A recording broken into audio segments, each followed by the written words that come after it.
episode 13 of the CyberClinic Podcast. I am Claude Bernard, your host, a doctoral candidate in health informatics and a strong advocate for cybersecurity awareness in healthcare and digital spaces. In today's episode, we're diving deep into the world of deepfakes, those hyper-realistic fake videos, audio clips, and images generated using artificial intelligence. While they may seem like science fiction, deepfakes are already affecting how we interact online, how we trust information, and how healthcare systems function. Today, we'll examine what deepfakes are, how they emerged, where they're being used, and most importantly, how we can protect ourselves and our communities from the risks they pose. What are deepfakes? A deepfake is a digitally manipulated video, image, or voice recording that convincingly mimics a real person, even though the content is entirely fake. The word combines deep learning and fake.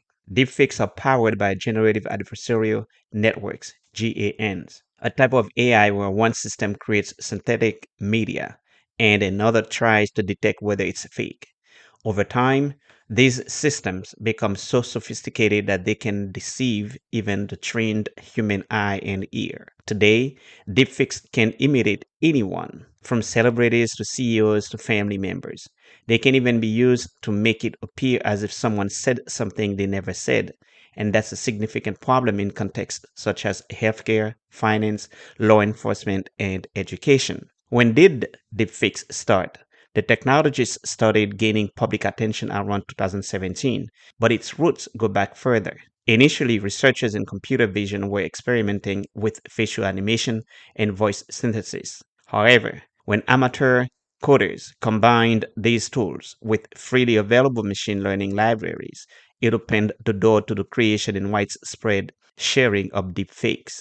By 2019, deepfakes had moved from experimental projects to dangerous tools in scams, misinformation, and privacy violations. What once required a film studio can now become on a laptop with open source software. Examples in the US. Here are a few notable incidents, all domestic. Voice scam. A US company's CEO or CFO received what sounded like a call from the CEO, instructing a wire transfer. The voice was generated using AI and matched tone, pace, and accent. The company lost hundreds of thousands of dollars. Fake medical scans. A university lab in the US demonstrated how AI could inject fake tumors into CT scans. These weren't just visual effects. They were so believable that experienced radiologists couldn't tell they were fabricated. Imagine the risk of misdiagnosing or missing a disease due to a manipulated image. Fake public statements. Deepfake videos of influencers and public figures have been used to spread false medical advice, including fake vaccine endorsements or health warnings, especially during the COVID-19 pandemic. These aren't science fiction stories, they're happening now. Deepfakes in healthcare. Deepfakes are uniquely dangerous in healthcare because trust and accuracy are life or death issues. Potential impacts include fake doctor identities. An impersonated physician could be used in telemedicine to provide fraudulent consultations or obtain medical records. Tempered diagnostic images. Radiology images can be altered to hide or add pathologies like tumors or lesions. Social engineering attacks. A fake voicemail or video message from a hospital executive could trick staff into transferring funds or data. Compromised EHR systems, electronic health record systems.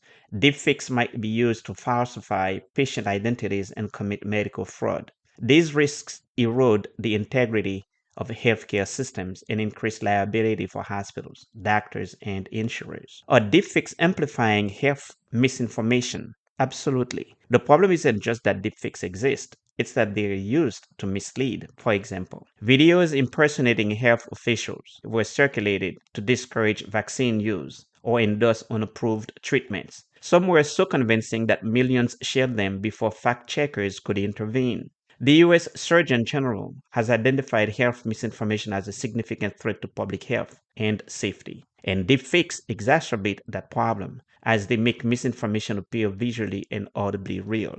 What are the cybersecurity risks of deepfakes? Deepfakes are becoming tools for cybercriminals, especially in business email compromise. Instead of just fake emails, attackers now use fake voicemails or videos to demand urgent action. Synthetic ID fraud. Criminals combine real and fake information to create digital personas, and deepfakes add a believable face and voice. Telehealth impersonation. With the growing use of virtual care, deepfakes could be used to impersonate a provider or even a patient.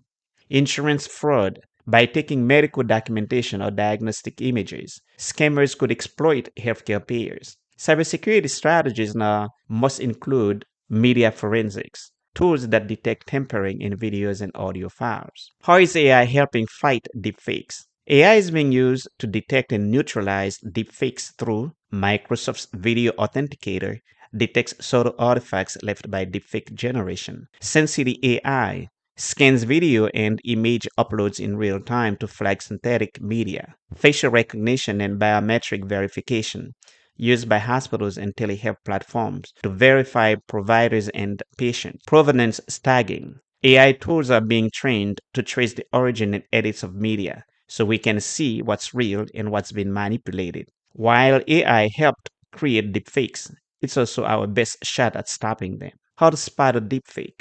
Some signs that a video or voice is a deepfake include unnatural blinking or facial expressions, asynchronous audio and lip movement, mismatched lighting or shadows, voice that sounds robotic, clipped, or oddly intoned, repetitive gestures, or overly smooth skin. Also, check sources if a health related video appears alarming or overly polished. Verify its accuracy through the CDC, FDA, or hospital websites before sharing. Psychological impact of deepfakes. What does it do?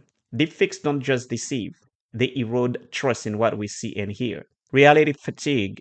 Viewers may begin doubting authentic content, what's even real anymore, which undermines news, education, and public trust. Victims of malicious deepfakes, especially in fake pornographic content or identity theft, suffer long-term psychological distress, often comparable to trauma or defamation. Add this to emphasize human vulnerability, not just tech implications. What other legal and ethical implications? The law is struggling to keep up. Currently, there's no federal US law specifically banning deepfake production unless it violates other laws, fraud, impersonation, defamation. Some states like California, Texas, and Virginia have passed laws against political or pornographic deepfakes. Deepfake evidence could jeopardize court proceedings or legal investigations, raising concerns about digital forensics and chain of custody. Including this would raise awareness that legal systems are lagging, making education and policy development urgent. Media literacy and education. Why does that matter?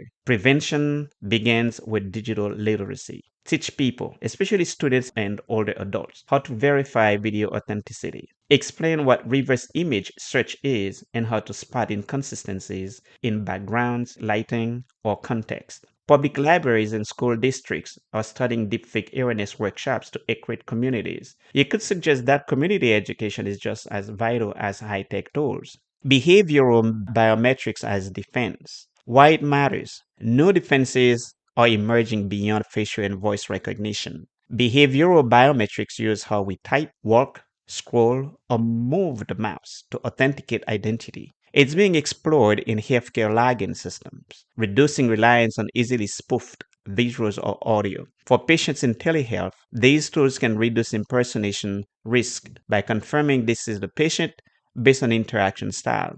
This adds cutting edge insights on identity protection in clinical workflows. Deepfake detection isn't foolproof. Why it matters? Many detection tools are not widely accessible, and some struggle with high quality fakes. AI detectors are in constant arms race with deepfake creators. Deepfakes trained on hours of data, like from YouTube videos, can evade detection tools. Low resource communities and small clinics often lack access to these tools, making them more vulnerable. You can call for equitable access to detection tools as a health equity issue. Misuse in online dating, job applications, and social media. Why is that important?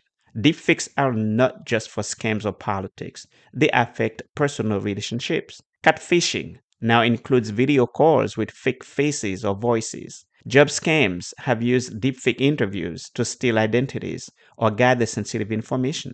Social media influencers or YouTubers have had their likenesses stolen to promote scams. What can families and professionals do?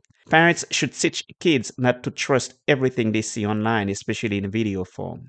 Healthcare workers should verify communication from hospital leaders or insurers. IT department must train staff to spot deepfakes and improve multi-factor authentication protocols. Everyone should report suspicious videos, especially if they concern health, identity, or finances. Over 85,000 deepfake videos were tracked online by 2023, mostly in the US. Nearly 30% of cybersecurity leaders say deepfakes are now used in phishing and fraud schemes. In one survey, over 40% of Americans said they couldn't tell if a video was fake. To conclude, deepfakes are not just a futuristic threat. They're here and they're undermining trust in digital communications, healthcare, and even democracy. But through awareness, innovative use of AI, and critical thinking, we can defend ourselves and protect others from falling victim. In episode 14, we'll focus on neurodivergence and digital health equity, examining how individuals with ADHD, autism,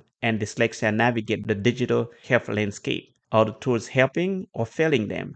Are providers and caregivers prepared? Join me next time as we continue building trust and resilience in the age of digital medicine. Thank you.